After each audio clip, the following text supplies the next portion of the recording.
Yo, school, your boys, man. My name is Damien, also known as Qybii. How's everyone going today? The NBA season is just a few days away, and I still got about 20 teams to go over, so best believe I'm going to grind out these uploads. If you haven't seen your team already, make sure you go to my channel. Pretty much what I'm doing is giving a team a review for next season, going over the off season and the season last season. That's a lot of season in one sentence. And if your team hasn't been done already, it'll be done really soon. Just make sure to like and subscribe so you don't miss out on that episode. Turn on post notifications as well. Without further ado, let's get into it. It's pretty obvious by now we're doing the Chicago Bulls today. A team that does not like the idea of rebuilding whatsoever. Maybe just saying somewhat mediocre, I guess, is okay to this franchise. I didn't go over it anyways. This is Chicago Bulls review. The last season, pretty much just like every last season, the last couple of seasons for the Chicago Bulls, it was very, very mid. Very average, very middle of the pack, just exactly what it have been for the last few seasons, and just don't want to take a step forward or take a step back. These moves that they make in the off season and all these new things they try to run, it's just literally all leading to the exact same mediocrity than any other wild team I've seen before. And I believe it's hard to say whether or not this team should take a step forward or a step back, but we can go over it all in this video, so make sure you stay tuned, like and subscribe if you're new, and let's get into it. There's been a lot of hate towards the Chicago Bulls front office, especially from the boy Kenny Beachum. If you guys you know. They should have been traded DeMar DeRozan come the trade deadline during the season last year. And they didn't even get full value out of him. They ended up just getting Chris Duarte and a couple of picks because it was a sign-in trade. Like, how do Spurs walk out of that deal bigger winners than you guys? Like, come on, man. But yeah, as I said, the season was really mediocre, like I've been saying for the last couple of seasons. They're going to finish on a 39-43 record, 9th in the Eastern Conference, and they're going to get swept out of the play-in tournament. One thing that actually pokes my mind out quite a bit is they're all third in the entire league in turning the ball over. So yes, most turnovers a game. The Chicago Bulls were third in their entire league, only behind the Pistons and the Hornets. And the first move they're going to make in the offseason, they're going to trade away Alex Caruso to the Oklahoma City Thunder for Josh Giddey. This is a point guard that averages almost 3 turnovers a game, and qybii is also averaging 2.5 turnovers a game as well. So that's almost a whopping 5 turnovers between the two of them. I don't know who Chicago Bulls think Alex Caruso is, but they're treating him like he's Michael Jordan, and they just traded him away for a bag of fucking chips or something. Because Josh Giddey actually isn't that bad. Like, don't trust me, I'm a massive Lakers fan. I know the full impact of Alex Caruso. It is good at all, but it's nothing fucking spectacular. Like, it's not like you guys traded for like LeBron James or Steph Curry, you know what I'm saying? Like, he's just an all-around player, which every team needs. So, of course, any team's going to be happy to have him. But I've never seen Chicago Bulls fans or any NBA fans more pissed in my life at one single trade. Yeah, we all know OKC's got 20 million picks. Maybe they could have shipped over maybe 1 first round or, 2 or 3 second rounds. But it is what it is. You guys got Josh Giddey, like that trade happened ages ago. I would have talked about it more at the time, but we just move straight on from it right now. You know about this channel, if you guys watch every single one of my videos, I don't bring up off the court drama too much. I'm looking forward to Josh Giddey doing his thing. He's also from Australia, which is where I'm from as well. And it's going to be a big dilemma because you can have 3 main ball handlers on the court potentially. Is qybii going to come back off the bench? Like, Dosunmu is obviously going to come off the bench, right? Because you still got Zach LaVine and Lonzo Ball. Both those guys would absolutely love the ball in their hands. So how are you going to distribute that with Josh Giddey there as well? You can make Josh Giddey come off the bench? What is going on in Chicago? But I'm saying this, bro, I'm like excited to see how this works out.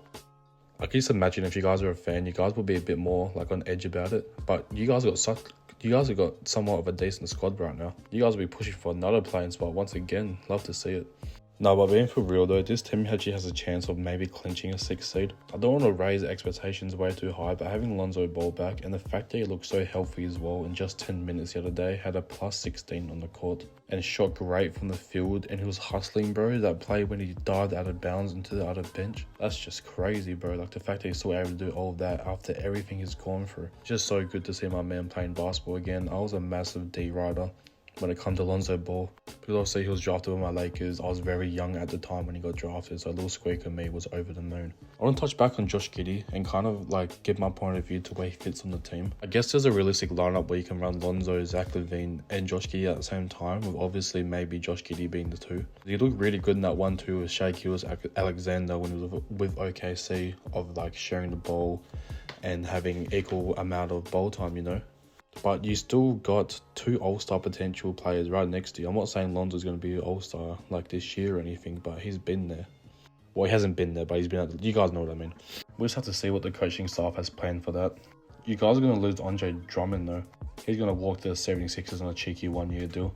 And To bring up the other problem I had earlier with the point guards, how does Javon Carter still have a job? That man should have been waived. You guys have waived Kenny Lofton Jr., who's like, I don't know what position he is. I think he's like a wing. It's hard to pinpoint. I know his official position is like a shooting guard or small forward or something, but it's hard to pinpoint because his play style is just so authentic. But how are you going to waive him but not waive Javon Carter? How does this man still have a job? 4 points a game and 2 turnovers. Like, what the frick?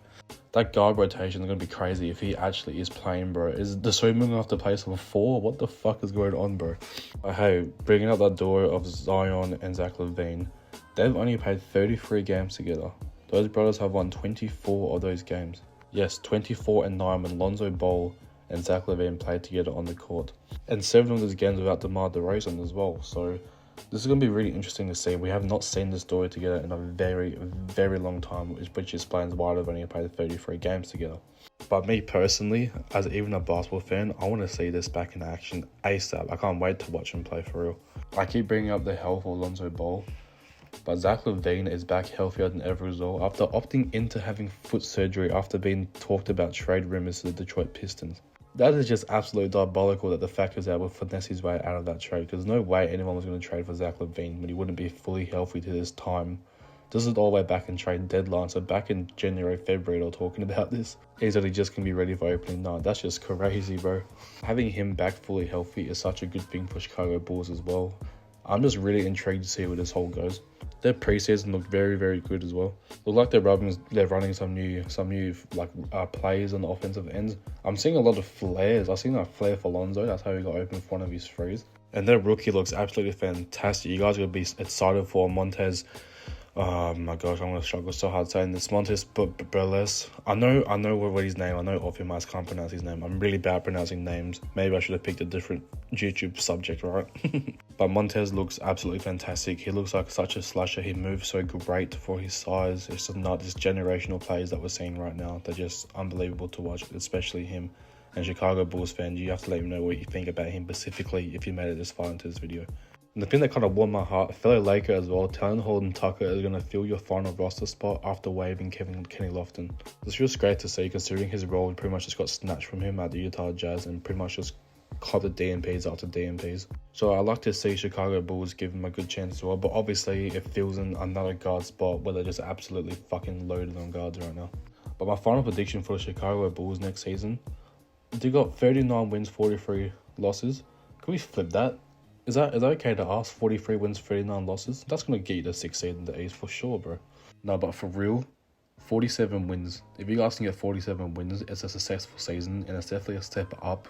So hopefully that can give the GM or the front office some leeway when it comes to what to do with your future, because right now, they still seem clueless AF. Chicago Bulls fans, get in the comments, let me know. Follow my TikTok. I will be streaming a lot. I also stream on Twitch. Link is down in the description, obviously. But yeah, Chicago Bulls fans, get in the comments, let me know what you think about my prediction or my overlook for you guys for this season. You guys, opening night comes on Wednesday for me, or Thursday for me. Wednesday, I don't know. I'm in Australia. I'm a day ahead of y'all. Anyways, man, this has been your boy qybii. I hope you guys are loving the content. I can't wait to share more and more with you guys, and I'll see y'all in the next one. Peace.